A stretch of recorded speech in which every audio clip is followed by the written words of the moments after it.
82-year-old Agnes Pruitt lay awake on a narrow cot beneath a bare, buzzing bulb, watching her own breath turn to fog in the frozen dark of her attic.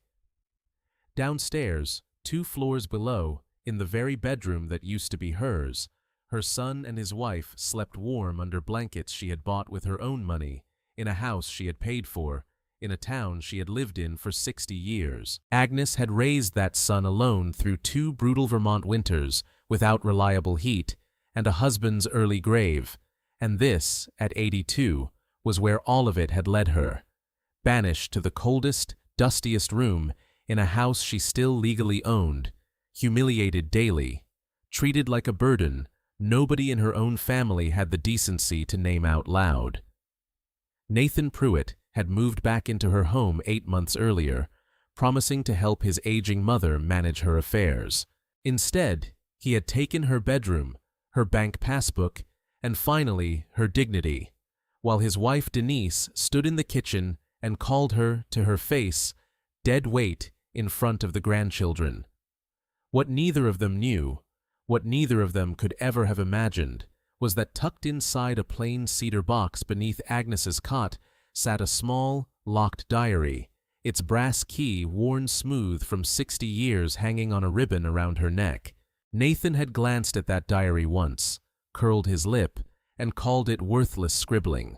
the same way he had called his mother's whole quiet life worthless without ever once actually looking at it closely. He had no idea what he was standing 3 feet away from. If you have ever been pushed aside, silenced, or discarded by the very people who owed you everything, this story was written for you. Subscribe now before you go 1 more minute without seeing how it ends, because what this 82-year-old grandmother had quietly hidden for 60 long years was about to prove in front of a judge, a bank, and an entire watching town, that justice always finds its way home, no matter how long it takes, and no matter how invisible she had been made to feel. Everything in that freezing house, and everyone living inside it, was about to change forever, and not one of them saw it coming.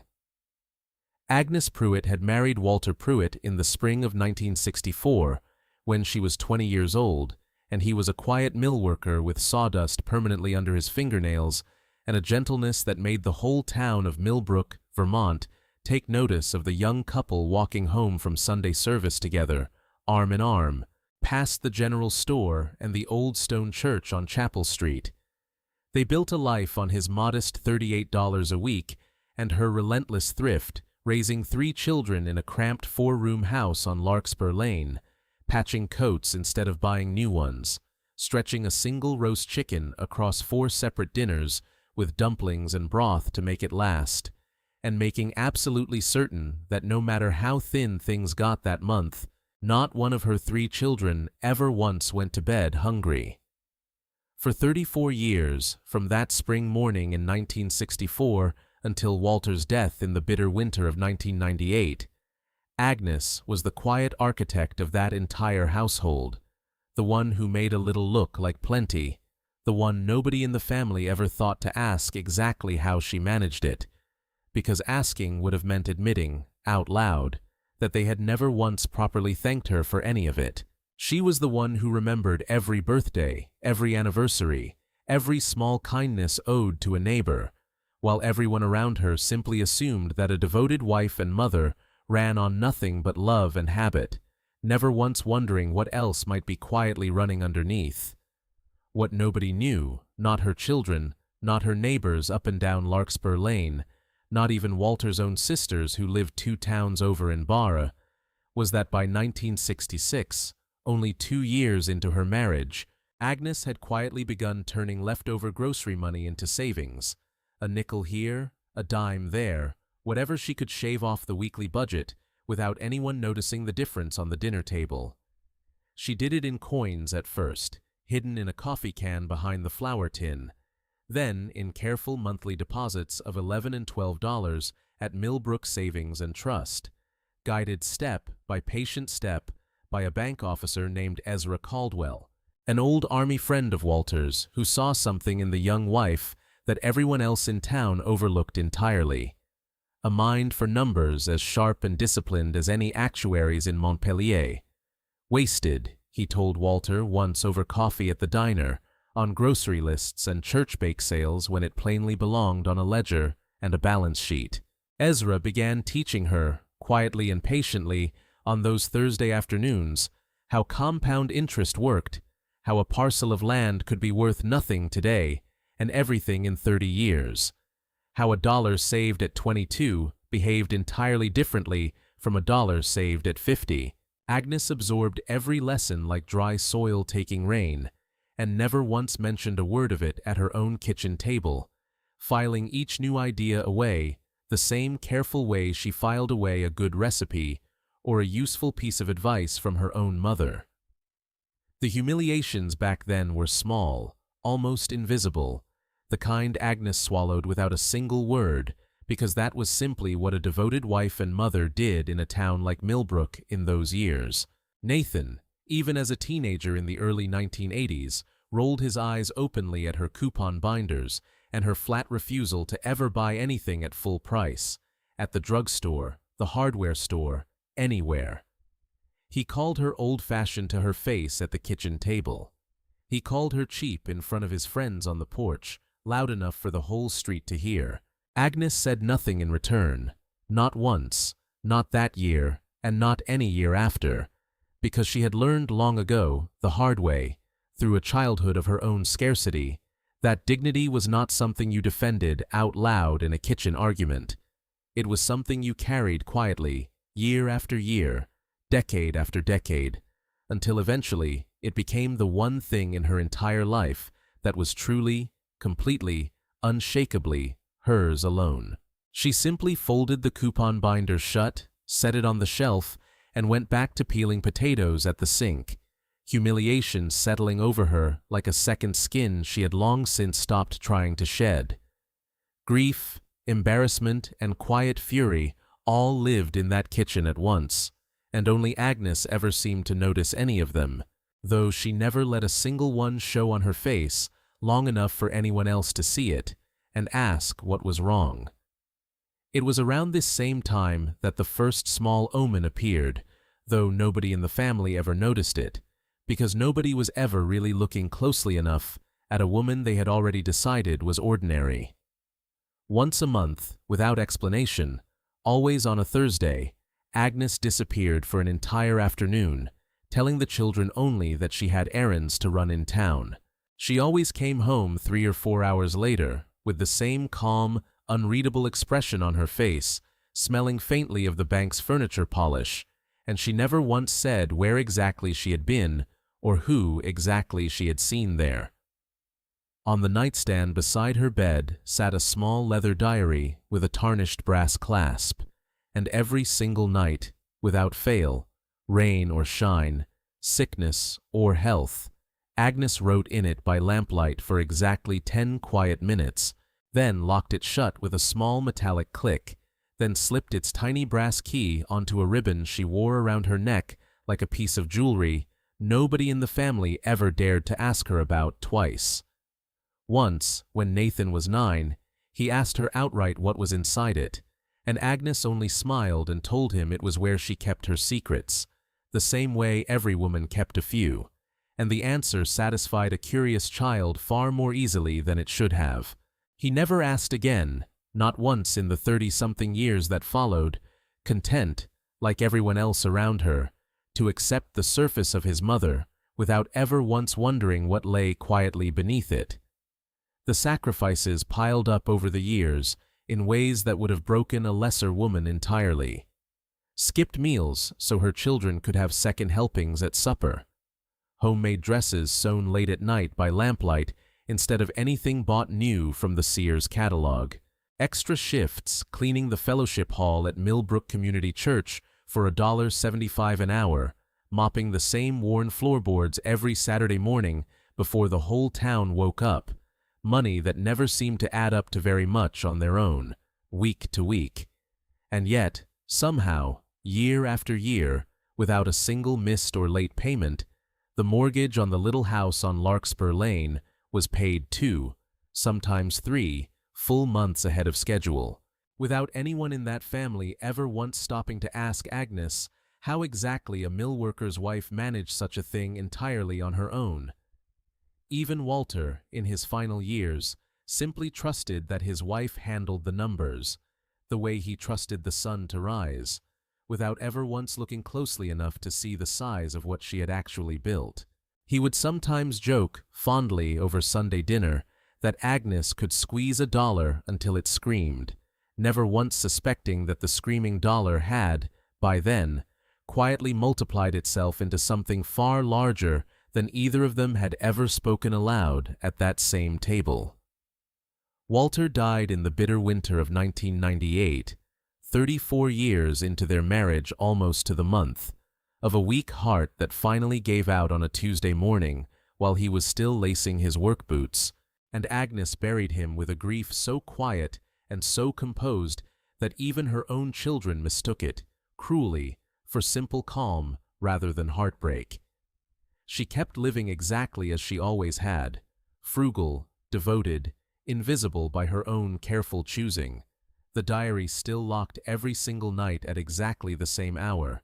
the brass key still warm against her chest beneath her cardigan. But something about the years that followed never quite sat right in that old house on Larkspur Lane,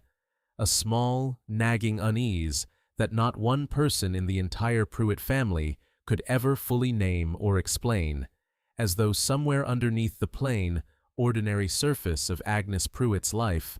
an entire second story had been quietly writing itself all along, page by page, dollar by careful dollar, patiently waiting for the day someone would finally think to open it. That day, though nobody could have known it yet, was closer than anyone in the Pruitt family dared to imagine, and it would arrive when it finally did, wearing the last face any of them expected, dressed up as cruelty rather than revelation. Nathan Pruitt moved back into the house on Larkspur Lane 8 months before this story begins, arriving with 2 suitcases, a wife named Denise, and a voice full of concern that fooled his own mother for exactly 11 days. He told Agnes he was worried about her living alone at 82, worried about the stairs, worried about the bills, and Agnes, who had spent her whole life believing the best of her only son, let him in without a single condition. Within a month, he had quietly moved her checkbook into a drawer in his own room. Within 2, he had started calling the bank on her behalf, using words like oversight and just in case, and Agnes told herself, again and again, that this was simply what a good son did. She excused every small overreach, every unasked-for phone call, every quiet closing of a door that used to be hers to open, telling herself that trust was a gift. A mother owed her only child, even one who had begun, without her noticing, to treat her like a problem waiting to be managed rather than a woman still fully in possession of her own mind. Looking back later, Agnes would recognize every single one of those small surrenders for exactly what they had been, not kindness accepted, but ground quietly given away one polite excuse at a time. The first real blow landed at a family meeting. Nathan called on a Sunday afternoon in early autumn, gathering Agnes at her own kitchen table like a guest in her own home. He announced, in the calm, reasonable tone of a man reading from a script, that he would be taking over her finances completely, for her own good, effective immediately, no discussion necessary. Agnes sat with her hands folded and said nothing, though something inside her chest went cold and hard, humiliation settling over her like a stone dropped into still water. Denise did not even look up from her phone the entire time her mother-in-law's independence was being quietly stripped away at that same table where Agnes had once served Sunday dinner to this very family for over 3 decades. "Are you even listening to yourself?" Agnes finally managed to ask, her voice smaller than she wanted it to be, and Nathan only sighed, the sigh of a man who believed patience alone made him righteous, and told her this conversation was already over. He said it the exact way he used to say it as a teenager slamming his bedroom door, only now there was no door for Agnes to retreat behind, only a kitchen table she no longer felt welcome at. By that same evening, Agnes's bedroom, the one she had shared with Walter for 34 years, had been entirely emptied of her belongings and turned over to Nathan and Denise. It happened in a single afternoon. Her dresser carried out to the hallway, her photographs stacked in a cardboard box, her side of the closet cleared to make room for Denise's coats. Nobody asked her opinion. Nobody offered an apology. By the time the sun went down, Agnes Pruitt, 82 years old, was standing at the bottom of a narrow, creaking staircase, being told, almost cheerfully, that the attic would simply have to do for now, just until they figured something more permanent out. Denise had already hung new curtains in the room that used to be Agnes's, before the boxes upstairs had even been unpacked, as though 34 years of marriage could be erased between breakfast and dinner on a single ordinary Sunday. Agnes stood in the hallway that evening, holding a box of her own photographs, watching strangers she had raised rearrange her life without once glancing in her direction to see how she was taking it. The attic itself was cold in a way that settled into the bones, 31 degrees some nights, according to the old thermometer nailed by the window, with a single dusty cot, exposed rafters thick with cobwebs, boxes of Christmas decorations stacked against the far wall, and a bare bulb that buzzed faintly whenever it was switched on. There was no closet, only a nail hammered into a beam, and no rug, only bare plywood that turned to ice under her bare feet each morning. Agnes said nothing that first night either. She lay under 2 thin blankets, listening to the furnace hum 2 floors below, heating rooms she was no longer allowed to enter, and felt something she refused, even then, to call despair. She thought, instead of Walter's hands, of the coffee can behind the flour tin, of every dollar she had ever quietly saved, and told herself, in the dark, that cold rooms had never once broken her before, and would not break her now. She had survived a colder winter than this one, back in 1978, with 3 children and a husband laid off from the mill for 4 long months, and she had survived it without a single complaint then either. The following month brought the yard sale, and with it, a fresh wave of grief dressed up as spring cleaning. Nathan and Denise sold Walter's entire toolbox, wrenches and chisels he had held in his own calloused hands for 3 decades at the mill, along with Agnes's wedding china, 12 place settings she had received as a bride in 1964, and never once chipped in 60 years of careful use, for a combined total of $30 laid out on a folding table at the edge of the front yard, priced lower than a single tank of gasoline. Agnes found out only when a neighbor mentioned, kindly, how sorry she was to see the china go. Nobody had asked her. Nobody had even warned her, and by the time she climbed down from the attic to see for herself, the folding table was already gone, the yard swept clean,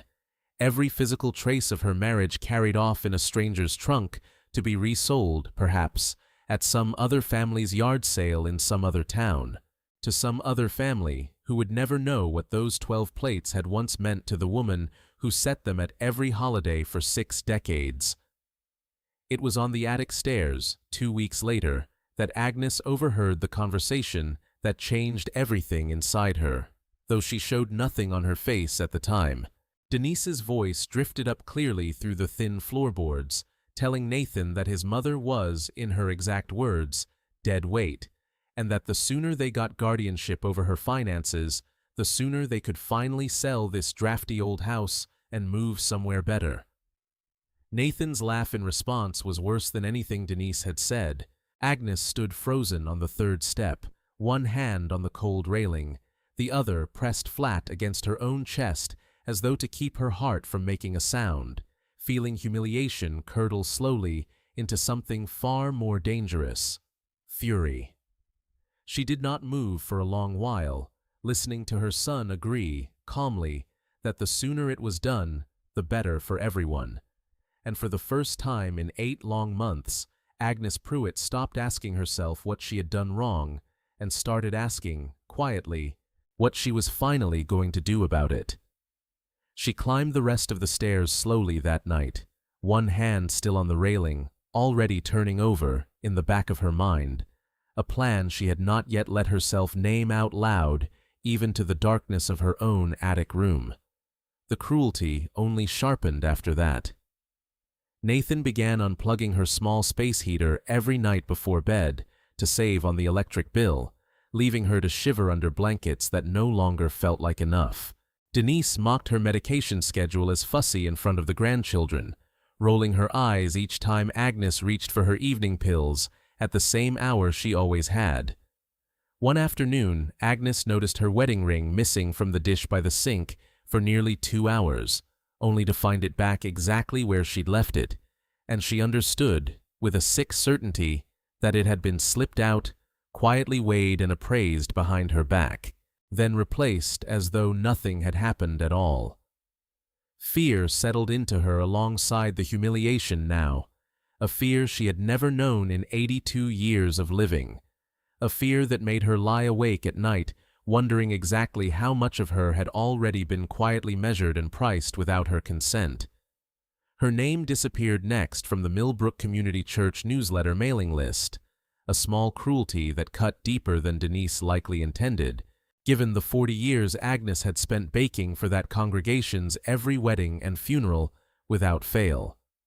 When Agnes asked why, gently, over breakfast, Denise only shrugged and said it was embarrassing, always, to explain that Grandma lived upstairs now, as though decades of faithful attendance had been quietly reduced to an inconvenient detail nobody wanted printed in 10-point type. Agnes thought of every casserole she had carried into that fellowship hall, every hand she had held at every funeral for 30 years, every hymn she had sung from the second pew from the front, and said only, quietly, that she understood, though she understood nothing of the sort. The sharpest cruelty of all came wrapped in words, spoken directly to her face at the dinner table one evening, in front of both grandchildren, over a pot roast Agnes herself had cooked that afternoon. Nathan told her, flatly, that she should be grateful they hadn't put her in a home yet. Denise added, without even lowering her voice, that everyone at that table knew she was a burden now, plain and simple, and it was long past time she accepted it gracefully. Agnes set down her fork, said nothing at all, and climbed the narrow stairs back to her attic alone. Grief and fury both, named and unnamed, sitting together in her chest like two old, patient friends. Nathan's cruelest, quietest theft came a few days later, when he found her small decoy savings passbook, the one holding barely $12,000, tucked in a drawer, and simply pocketed it without asking, murmuring something about keeping it safe from scammers who preyed on old women living alone. That same week, Denise measured the old bedroom for exercise equipment, and within 7 days, the room where Agnes had slept beside her husband for over 3 decades had been converted entirely into a home gym. Treadmill and mirrors bolted to the wall exactly where their wedding photograph used to hang above the headboard. Agnes passed that doorway once, saw her own reflection standing in a room that no longer belonged to her in any sense at all, and kept walking, back up the narrow attic stairs, back to the one small space in that entire house that, however cold, still felt like it was hers to keep. The final blow arrived on a gray Tuesday morning in early spring, when Nathan told his mother, without ceremony, over cold coffee, to pack only what would fit into a single cardboard box, because the rest, he said flatly, they would deal with later, donate or dump depending on what nobody wanted. He did not once look up from his phone while he said it.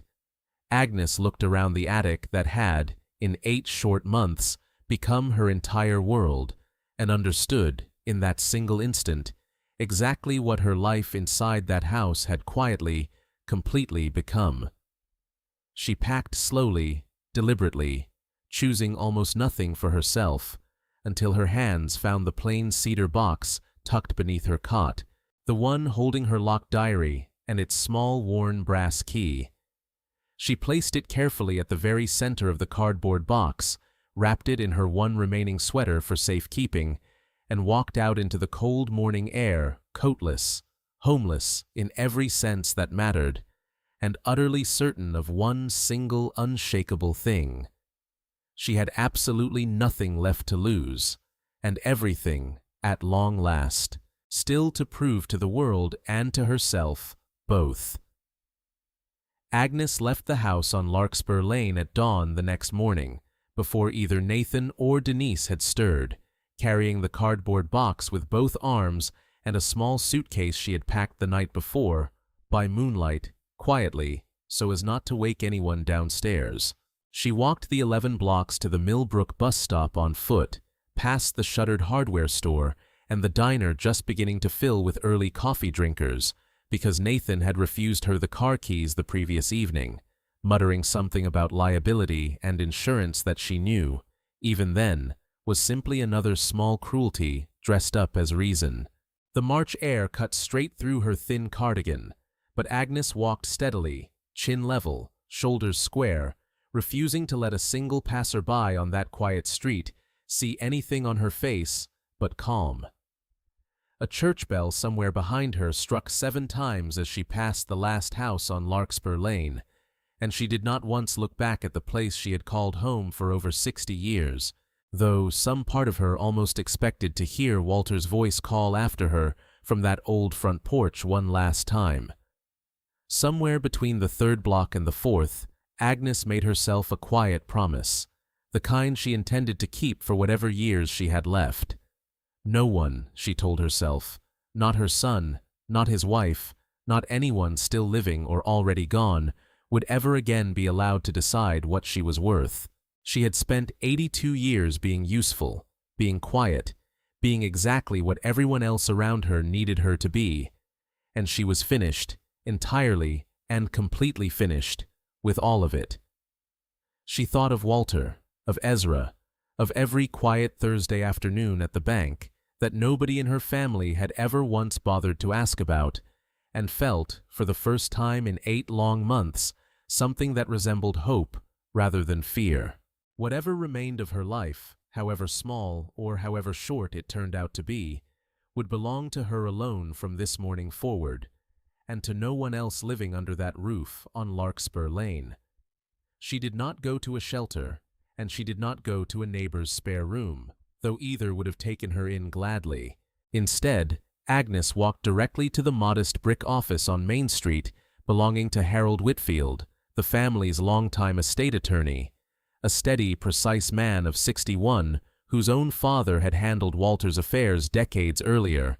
and who was, quite simply, the only person left in Millbrook still returning her phone calls promptly. She had never once shown him, or any living soul on this earth, the small locked diary she now carried pressed against her chest inside that cardboard box, its brass key still warm from the ribbon around her neck. Whitfield's secretary looked up in surprise when Agnes walked in unannounced at 8:30, coatless and carrying a cardboard box like a woman fleeing a house fire rather than her own family, and immediately offered her coffee, a blanket, and a seat by the small office radiator without asking a single question first.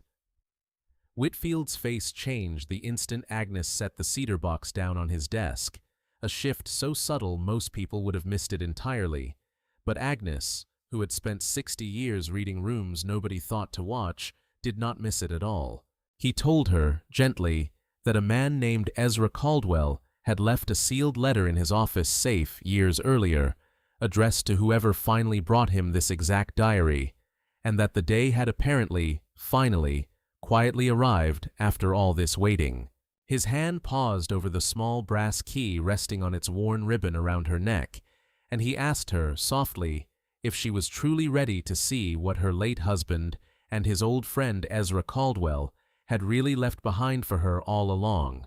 because once that key turned, he told her honestly, there would be no closing this back up again, no going quietly back to the way things had been even 1 hour earlier that same cold morning. Agnes nodded, once, and Whitfield broke the wax seal on Ezra Caldwell's letter with a small silver opener he kept in his top drawer for exactly this kind of occasion, though he had never once, in 30 years of practice, actually used it for anything so momentous.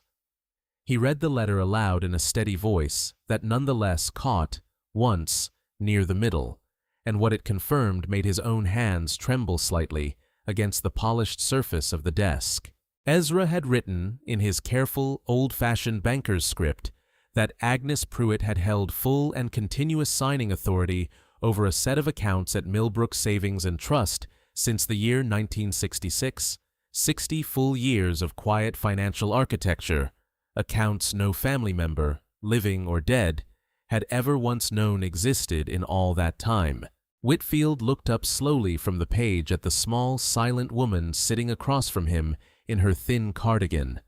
and understood, in that single suspended moment, that he was not looking at a grieving dependent widow at all, and never had been. He thought, briefly, of every conversation he had ever had about Agnes Pruitt over the years, every offhand comment from Nathan about his mother needing looking after, every knowing nod from neighbors who assumed the worst of an aging widow living alone, and felt something close to shame at how completely the entire town, himself included, had accepted that story without once questioning it or asking Agnes herself for her own side of things. The revelation did not arrive all at once, and Whitfield sensed almost immediately that it was never meant to. It arrived instead in layers, degree by careful degree, the way Ezra Caldwell had clearly always intended it to unfold, one locked door opening only onto another locked door behind it.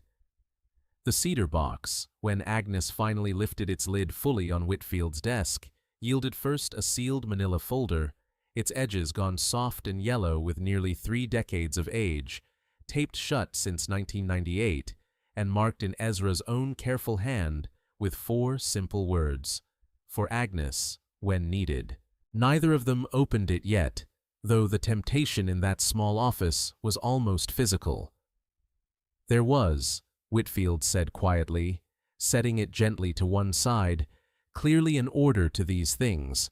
and Ezra Caldwell had always been a man who respected sequence and patience above almost everything else in his long, careful life at that bank. Agnes remembered Ezra now with a clarity that surprised her, his precise handwriting, his habit of double-checking every figure twice, his quiet insistence, all those years ago, that a woman's name belonged on a deed just as firmly as any man's, whether the rest of Millbrook agreed with him or not.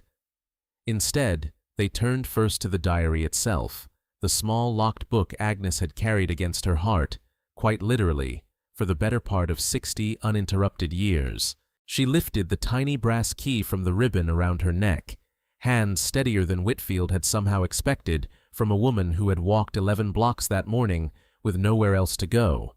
and turned it in the lock with a small, final click that seemed, in that hushed office, to echo far louder than its size should have allowed.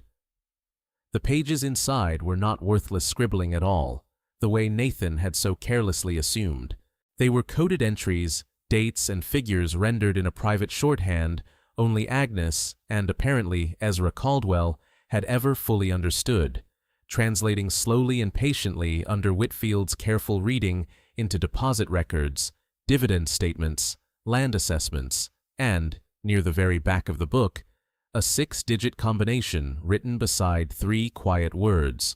Box 214. Whitfield paused more than once as he read, glancing up at Agnes with something between disbelief and reverence,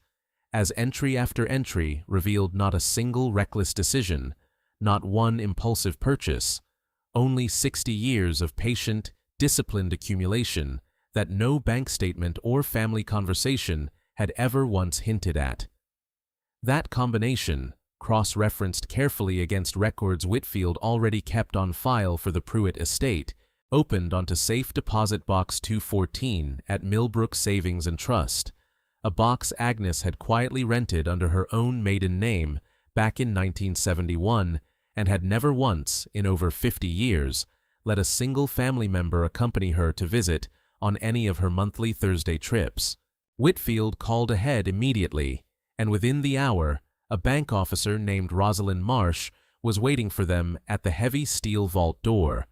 her expression carefully composed and professional, right up until the exact moment the long metal box actually slid open on its rails with a soft mechanical groan that seemed to hang in the vault's cold air far longer than it should have. Rosalind had worked at that bank for 11 years, had opened hundreds of these boxes for hundreds of ordinary customers, and would later admit to a colleague that she had never once, in all that time, felt her pulse quicken the way it did. Watching Agnes Pruitt's steady hands lift the heavy metal lid. Inside that box, Rosalind found deed papers for 40 full acres of land on the eastern edge of Millbrook, purchased by Agnes back in 1971 for a mere $600. Back when nobody in town wanted rocky, forgotten hillside acreage, nobody could farm land that now, in one of fate's quieter jokes, sat directly along the new resort corridor. Developers had been aggressively buying up for the past 3 years at prices that had made the front page of the county paper twice already. Beneath the deed sat a thick folder of dividend stock certificates, accumulated one modest patient purchase at a time across 6 full decades, and beneath that a private trust ledger, written entirely in Agnes's own careful handwriting, tracking every single deposit since 1966 down to the exact penny. There were letters, too, tucked into a smaller envelope near the bottom, correspondence between Agnes and Ezra spanning decades, discussing which parcels to hold and which to sell, which dividends to reinvest, written in the same plain, businesslike tone 2 old colleagues might use, never once betraying the enormity of what they were quietly assembling together, one careful decision at a time. Rosalind Marsh, to her enormous professional credit, did not so much as blink at the numbers stacking up in front of her, though her pen hand slowed considerably as she worked carefully through the final tally line by line. "Land, dividend stock, and cash," she said quietly, sliding the completed valuation sheet across the marble counter toward Whitfield rather than Agnes, out of some old, unthinking habit of addressing men first in rooms exactly like this one, a habit Whitfield corrected immediately by sliding the paper right back across the counter toward its actual, rightful owner. The number printed at the bottom of that sheet read $40 million,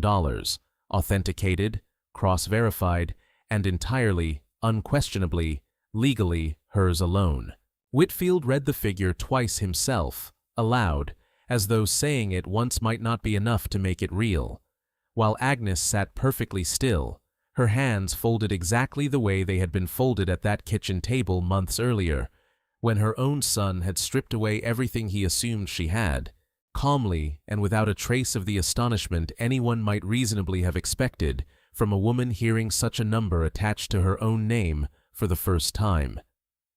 Each layer of this discovery only opened onto a new and more urgent question, the way every true mystery worth its weight always seemed to. Why had Walter never once told her the full scope of what they were quietly building together, even in his final years, even from his own hospital bed, with time running short? Why had Ezra Caldwell insisted, decade after patient decade, on this particular kind of total secrecy, when a single honest conversation might have spared Agnes 8 brutal months in a freezing attic room? And most pressing of all, sitting unopened and waiting on the corner of Whitfield's desk, what exactly did that sealed 1998 folder have to say about Nathan specifically? A question that hung heavy in the office air like smoke that simply refused to clear no matter how long the window stayed cracked open. Agnes herself wondered the same things, turning them over in her mind the way she had turned over 1,000 quiet Thursday afternoons at that bank counter, never once imagining this was the shape her life would eventually take.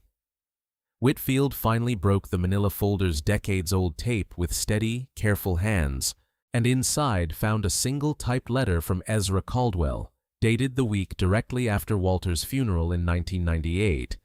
along with a formal trust document neither of them had ever seen or even heard mentioned before this exact morning. Ezra had written, in language far more direct than his usual banker's diplomacy, that he had suspected even then, in that cold, grief-filled week, that Nathan's character carried a soft rot Walter had never quite let himself see clearly enough to name out loud, and that he had therefore drafted, with Walter's full and knowing blessing before he passed, an irrevocable trust specifically designed to strip guardianship authority automatically from anyone at all, related by blood or not, who ever attempted to have Agnes declared legally incompetent. Walter, Ezra had written, had wept reading the draft, not from fear, but from a kind of relief, finally able to rest, knowing his wife would be protected long after he himself was gone from this world. The document itself was airtight, drafted decades earlier by one of the sharpest estate attorneys in the entire state of Vermont at Ezra's specific request,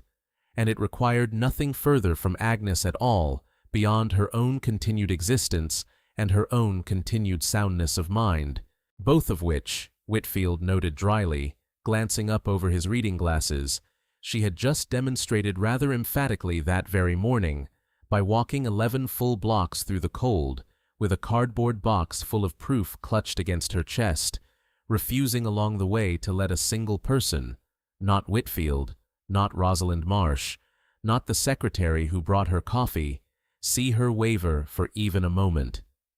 There was more still, folded beneath the trust document itself. A second, shorter letter instructed Whitfield, should this exact situation ever unfortunately arise, to present every account, every ledger page, and every certified valuation openly, in county court, on the public record, rather than settling the entire matter quietly behind closed office doors the way most estate disputes were handled in Millbrook. Ezra had wanted Nathan's cruelty exposed fully in daylight, not buried politely in paperwork where the whole town would never learn the plain truth of what he had done to his own aging mother.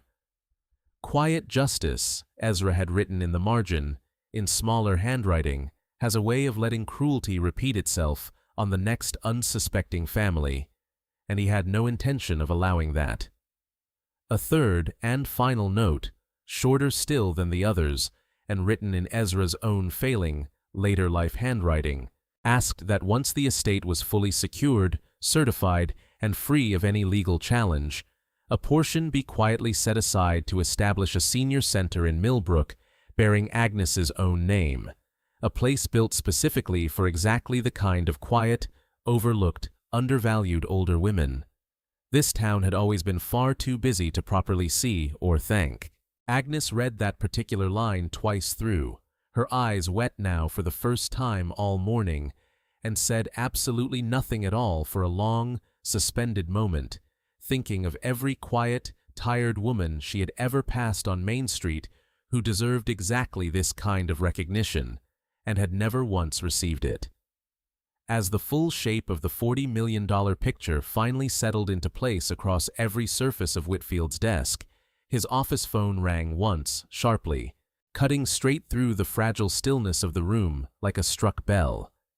It was his paralegal, calling from the county courthouse 2 blocks away, with news that could not possibly have arrived at a more dangerous or more perfectly timed moment in this entire strange, unraveling morning. Nathan Pruitt, the paralegal reported, breathless, had filed an emergency petition that very same morning to have his mother declared legally incompetent, requesting immediate guardianship over what he still believed to be nothing more than a modest $12,000 decoy savings account, along with full legal authority to sell the house on Larkspur Lane out from under her. This same house Agnes had walked away from, coatless, less than 3 hours earlier. Whitfield set the phone down slowly, deliberately, and looked across the desk at Agnes Pruitt, 82 years old, sole and secret architect of a $40 million fortune her own son had spent 8 long months calling worthless, and told her, as gently as he possibly could manage under the circumstances, that the guardianship hearing had already been formally scheduled at the county courthouse. They had, he said quietly, exactly 2 days left to prepare for absolutely everything that was about to happen next. 2 days to gather every document, confirm every account, and make certain that when Nathan Pruitt finally stood in that courtroom, he would understand, in full and unmistakable detail, exactly what he had spent 8 months trying to take from a woman he had never once bothered to truly know.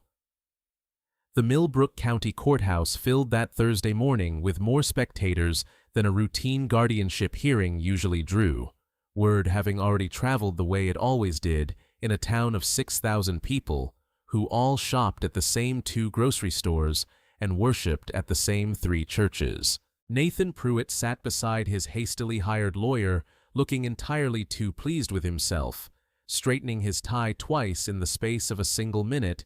utterly certain that an elderly woman with a decoy passbook and a freezing attic bedroom stood no chance whatsoever against him in front of any judge in this county. Denise sat beside him in a new blouse bought specifically for the occasion, already rehearsing, in her mind, exactly how she would redecorate once the house was finally, legally, theirs, down to the paint color she had picked out for the room that used to hold nothing but an old woman's cot. Judge Miriam Colton called the hearing to order at 9 o'clock sharp, and Nathan's attorney opened with exactly the argument everyone in that courtroom expected, painting Agnes as confused, frail, and dangerously alone, a woman whose own son had no choice but to step in and protect her from herself.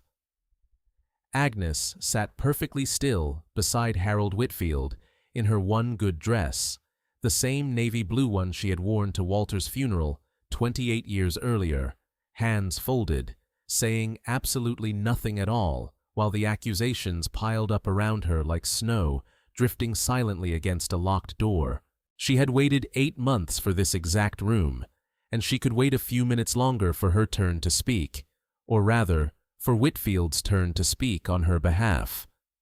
Then Whitfield rose, and the entire tenor of the room shifted within seconds. He laid out, methodically and without a trace of theater, the sealed 1998 folder, the safe deposit box records from Millbrook Savings and Trust, the $40 million trust ledger written entirely in Agnes's own steady hand across 6 patient decades, and Ezra Caldwell's letter naming her, in plain and unambiguous language, the sole and always fully competent architect of the entire fortune in question. Judge Colton's expression, carefully neutral right up until that moment, changed completely as she leaned forward over the bench to examine the documents herself, page by page, occasionally glancing up at Agnes, as though trying to reconcile the small woman in the navy dress with the figures printed in front of her. Whitfield was not finished, not by a long measure. He produced a short recorded clip, obtained entirely legally from a neighbor's doorbell camera facing the Pruitt driveway, in which Nathan's voice could be heard clearly and unmistakably telling Denise that his mother was dead weight, and that the sooner they got guardianship, the sooner they could finally sell the house and move somewhere better. An audible gasp rippled through the packed gallery. Nathan's face drained of all color in real time. Right there in front of the entire watching town, he had confidently assumed would never learn a single word of the truth about what happened inside that house on Larkspur Lane. The pre-built trust clause, exactly as Ezra Caldwell had designed it nearly 30 years earlier, activated the very instant Nathan's petition had been formally filed with the court, automatically transferring all guardianship authority away from any blood family member entirely, and into the hands of an independent, court-appointed trustee. Judge Colton did not merely dismiss Nathan's petition outright, she dismantled it publicly, piece by piece, on the official record, before delivering a rebuke about elder financial abuse so sharp and so precise that even the court reporter later admitted her hands had shaken while typing it out, word for careful word, for the official record that would follow Nathan Pruitt for the rest of his life. "Are you telling this court," Judge Colton asked Nathan directly, her voice cutting cleanly through the silent gallery, "that you attempted to seize legal control of your own 82-year-old mother's finances while simultaneously unplugging her space heater at night and selling her late husband's toolbox and wedding china for a combined total of $30? Nathan had no answer whatsoever. Denise, seated beside him, stared fixedly down at her own folded hands, offering nothing at all in response, the easy confidence of that morning having evaporated entirely somewhere between the doorbell footage and the judge's steadily rising voice, replaced now by the sinking realization that the entire gallery behind them was watching every second of it. Local news vans were already parked outside the courthouse steps by the time the gavel finally came down, having caught wind of the story through exactly the kind of small-town channels Ezra Caldwell had always understood better than almost anyone in Millbrook. By that evening, the story of the 82-year-old grandmother, banished to her own freezing attic, secretly worth $40 million all along, had spread across 3 entire counties, and Nathan Pruitt's name would not soon, if ever, be separated from it again, not at the hardware store, not at church, not anywhere in a county where everybody, sooner or later, heard everything. Nathan and Denise left the courthouse that afternoon, utterly stripped of every claim they had ever imagined they held, formally disinherited on the spot at Agnes's own explicit and unwavering request, humiliated in front of neighbors who would remember this exact gray Thursday morning for years, if not decades, to come. Neither of them said a single word to Agnes on their way out past the reporters. There was, by that point, absolutely nothing left for either of them to say that would have mattered to anyone in that room, least of all to the woman they had spent 8 months treating as though she no longer mattered at all. Agnes walked out of that courthouse into a bright, cold afternoon sun for the first time in 8 long months without anyone's permission, without anyone's approval, and without a single remaining ounce of the fear that had followed her up and down those narrow attic stairs for so many freezing nights. Reporters called out questions she did not stop to answer.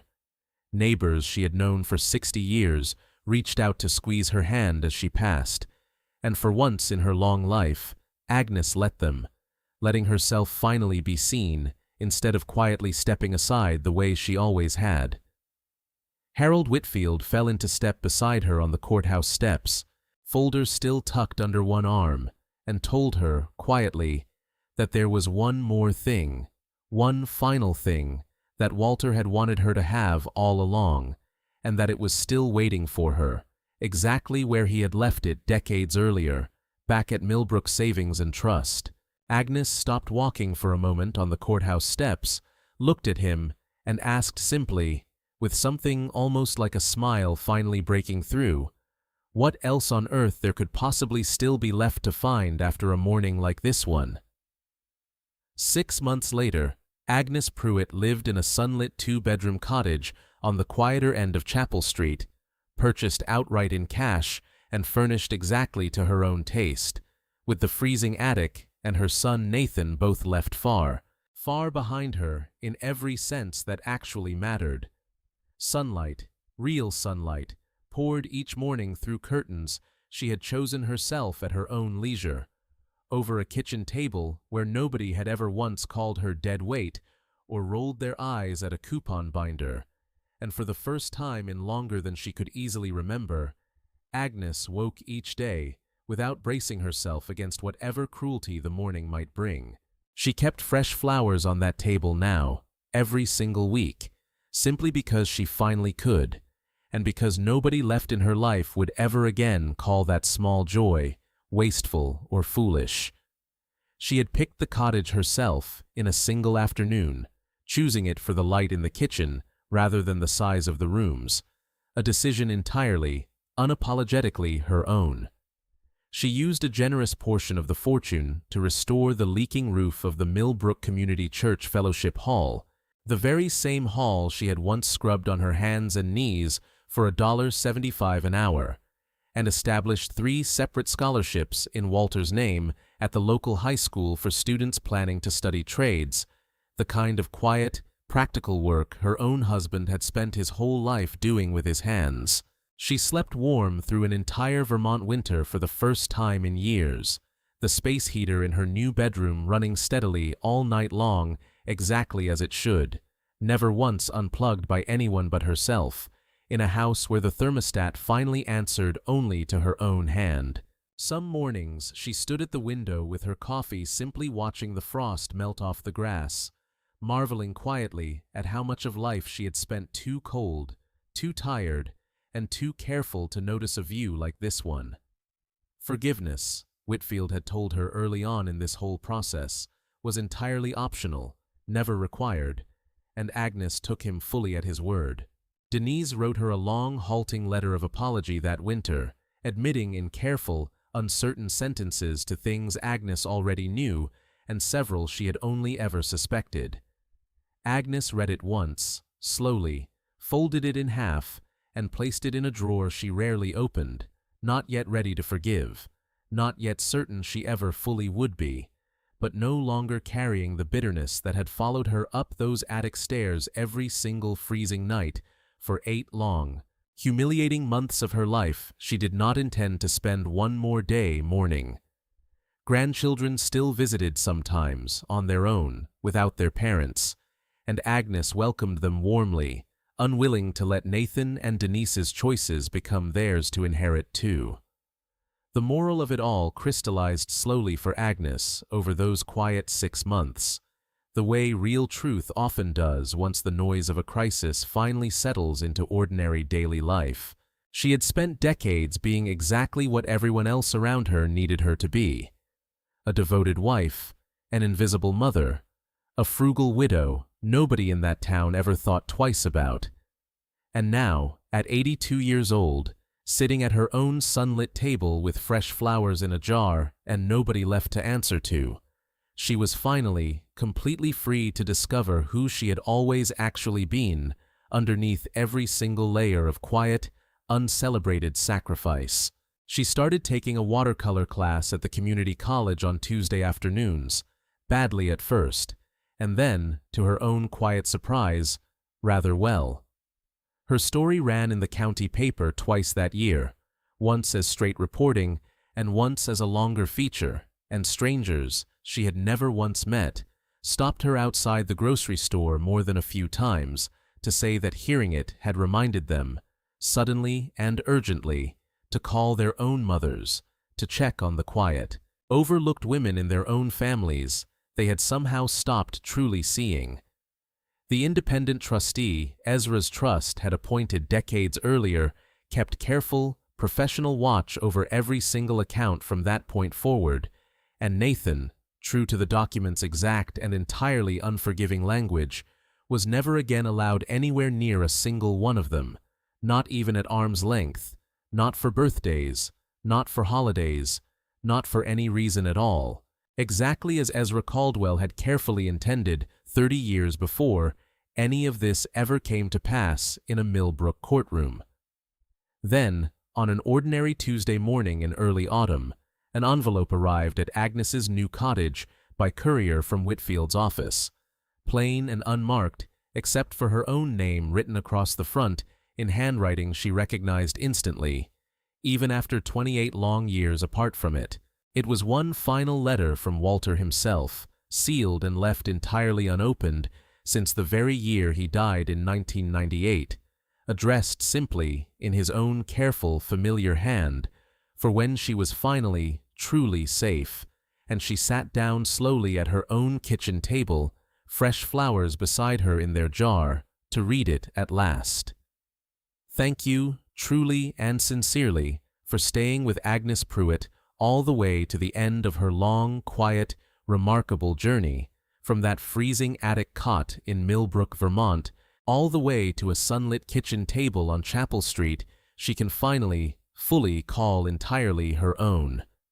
Stories like hers matter precisely because so many women exactly like her, in small towns exactly like Millbrook, and in ordinary families everywhere, spend entire decades being underestimated, overlooked, and quietly discarded by the very people who owe them everything they have,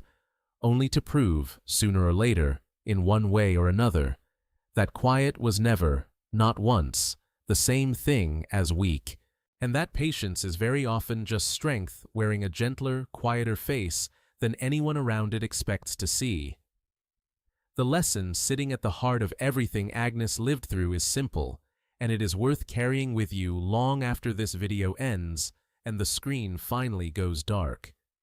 The quiet ones among us are never truly powerless, no matter how small or how invisible the world has quietly made them feel over the years. They are only ever waiting, patiently, for the exact day someone finally makes the mistake of underestimating them once too often. And that day, sooner or later, always, eventually, without fail, arrives right on time, exactly when it is needed most, and never a single moment before. If this story moved you even a little, tell us in the comments below, in just one single word, exactly how it made you feel while you were watching it unfold from that attic all the way to that courthouse. Or, better still,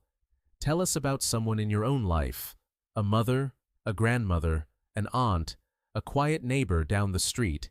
someone who never quite got the credit, the thanks, or the gratitude she truly deserved while she was still here to enjoy it fully, before it was too late to say so out loud to her face, while she could still hear it and believe it.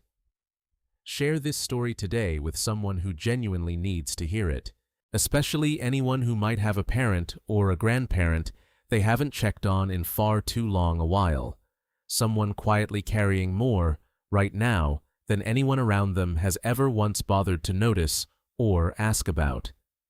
A single phone call costs nothing at all, and sometimes means absolutely everything to the person quietly waiting on the other end of the line for someone, anyone at all, to finally ask how she is really doing these days, and to actually wait around long enough to hear the honest answer. Because in the end, no matter how long the wait, no matter how cold the attic, and no matter how many people once looked away without saying a word, justice always finds its way home, exactly the way it found its way home, at long last, to a quiet 82-year-old woman named Agnes Pruitt.